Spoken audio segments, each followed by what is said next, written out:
नमस्कार विद्यार्थियों, हम बात कर रहे थे अध्याय 6 की पादपों में जल अवशोषण व रसारोहण। तो उसमें हम टॉपिक पढ़ रहे थे पादपों में जल अवशोषण। तो पादपों में जो जल अवशोषण है वो दो प्रकार का होता है, निष्क्रिय जल अवशोषण और सक्रिय जल अवशोषण।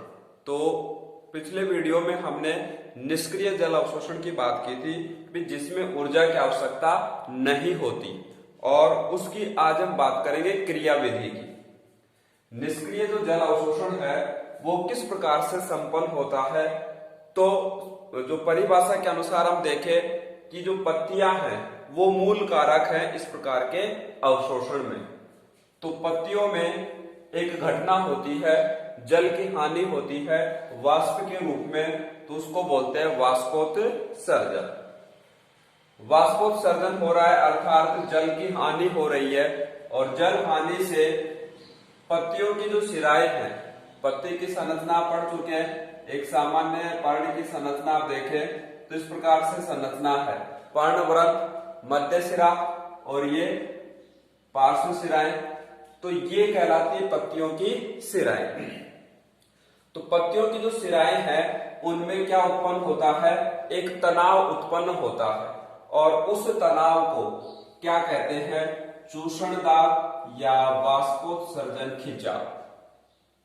चूषण दाब या वाष्पोत्सर्जन खिंचाव। और ये जो तनाव है, ये जो खिंचाव है या वाष्पोत्सर्जन खिंचाव है, उसके कारण जो तने के जल स्तंभ, जो जल को ऊपर पहुंचाने वाली संरचनाएं हैं, तने के जल स्तंभ से जो जल है वो होते हुए ये जो तनाव है, पहले हम तनाव की बात करें। ये जो चूषण दाब या वाष्पोत्सर्जन खिंचाव हुआ, तनाव हुआ, वो तने के जल स्तंभ से खिंचाव होता हुआ कहां तक पहुंच जाएगा, वो खिंचाव जड़ों तक, मूल तक वो खिंचाव पहुंच जाएगा। और ये खिंचाव कैसा है, नेगेटिव है, ऊपर से नीचे की ओर है। तो ये चूषण दाब, हमेशा ध्यान रखें, चूषण दाब या वाष्पोत्सर्जन खिंचाव कैसा है, नेगेटिव तनाव है। ये जो तनाव है इसके कारण जो मूल रोम है, मृदा में जो मूल है उस मूल में धागे सदृश संरचनाएं मूल रोम। तो इस तनाव के कारण जो मूल रोम है उनके द्वारा मृदा से, जो कैपिलरी वाटर पढ़ा हमने, केशिका जल, मृदा जल से स्वतः ही खिंच आता है, किसमें, मूल में खिंच आता है, फिर मूल से ऊपर तने स्तंभ में, फिर पत्तियों तक चला जाता है। तो ये कौन सी विधि है, निष्क्रिय जल अवशोषण।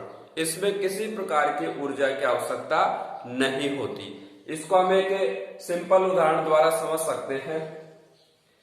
जैसे कि माना ऊपर अपने छत पर पानी की टंकी रखी है, उससे हमें नीचे पानी लेना है, तो उसमें हमें किसी ऊर्जा की आवश्यकता नहीं होगी। और यदि पानी हमें ऊपर चढ़ाना है टंकी में, नीचे से ऊपर चढ़ाएंगे तो ऊर्जा की आवश्यकता होगी। तो वो हम बात करेंगे दूसरे टाइप में, ठीक है। तो पहला निष्क्रिय जल अवशोषण, जिसमें क्या होगा, पत्तियों में वाष्पोत्सर्जन से जल की हानि होगी और एक तनाव उत्पन्न होगा पत्तियों की शिराओं में। वो तनाव जल स्तंभ, तने के जल स्तंभ से होता हुआ कहां तक पहुंच जाएगा, मूल तक पहुंच जाएगा।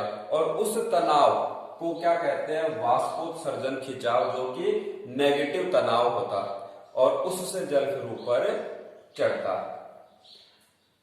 निष्क्रिय जल अवशोषण, उसका क्या प्रमाण है, उसका प्रमाण ये है कि जब वाष्पोत्सर्जन होता है तो उस समय जल अवशोषण सबसे ज्यादा होता है। वाष्पोत्सर्जन के समय सर्वाधिक जल अवशोषण किसको दर्शाता है, निष्क्रिय जल अवशोषण को दर्शाता है। दूसरा जो टाइप है जल अवशोषण का, वो है सक्रिय जल अवशोषण।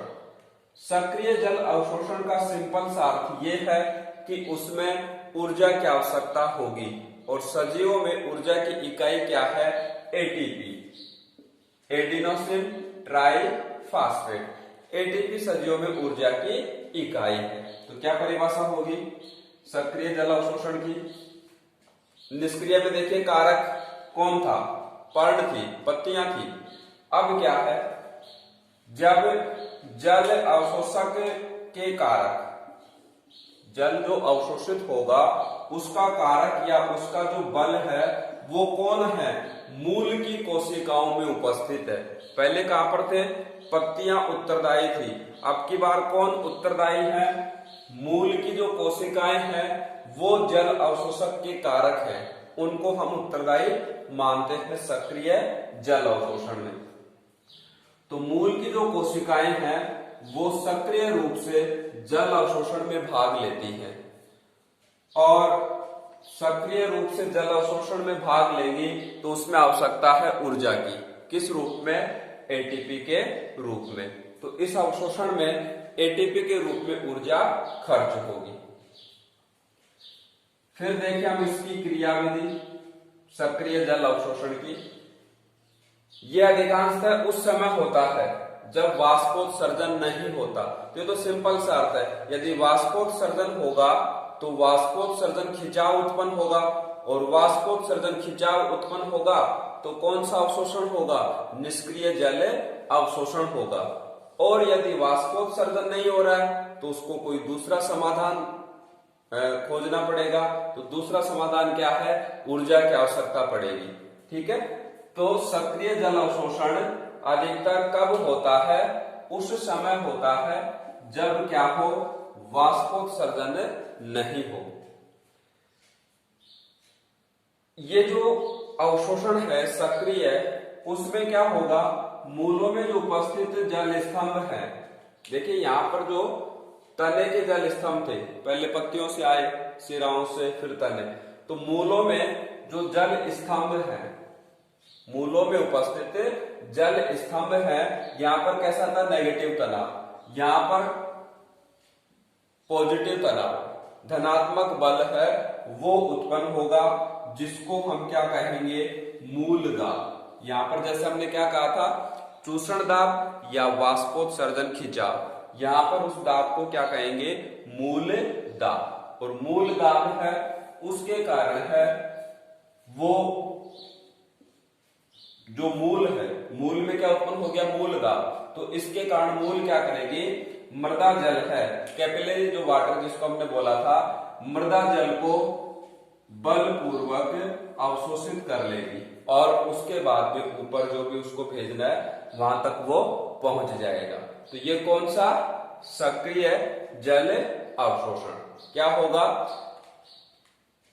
मूल में उपस्थित क्या है, जल स्तंभ है, उनमें धनात्मक बल उत्पन्न हुआ जिसको मूल दाब कहते हैं, और इस मूल दाब के कारण जड़ में या मूल मृदा जल को बलपूर्वक, बलपूर्वक का अर्थ क्या है, एटीपी खर्च होगी, बलपूर्वक अवशोषित कर लेती है। तो ये कहलाएगा सक्रिय जल अवशोषण।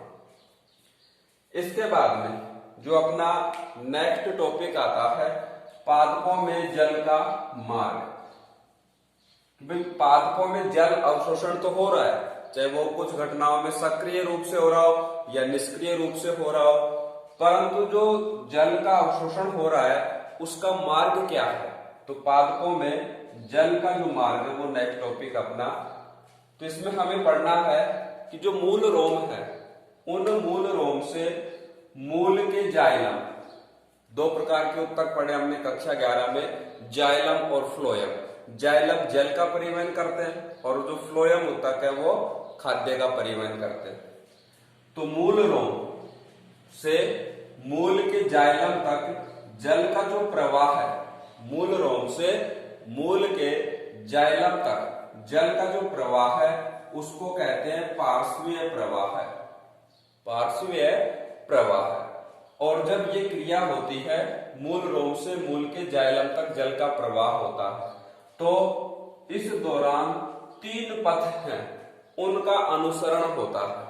3 मार्ग से जल है वो जा सकता है, और वो मार्ग है, पहला मार्ग है अपलवक जिसको एपोप्लास्ट बोलते हैं, दूसरा संलवक सिम्प्लास्ट, और तीसरा रसधानीय पथ। तो ये तीनों जो पथ हैं इनको हम एक डायग्राम के द्वारा समझेंगे।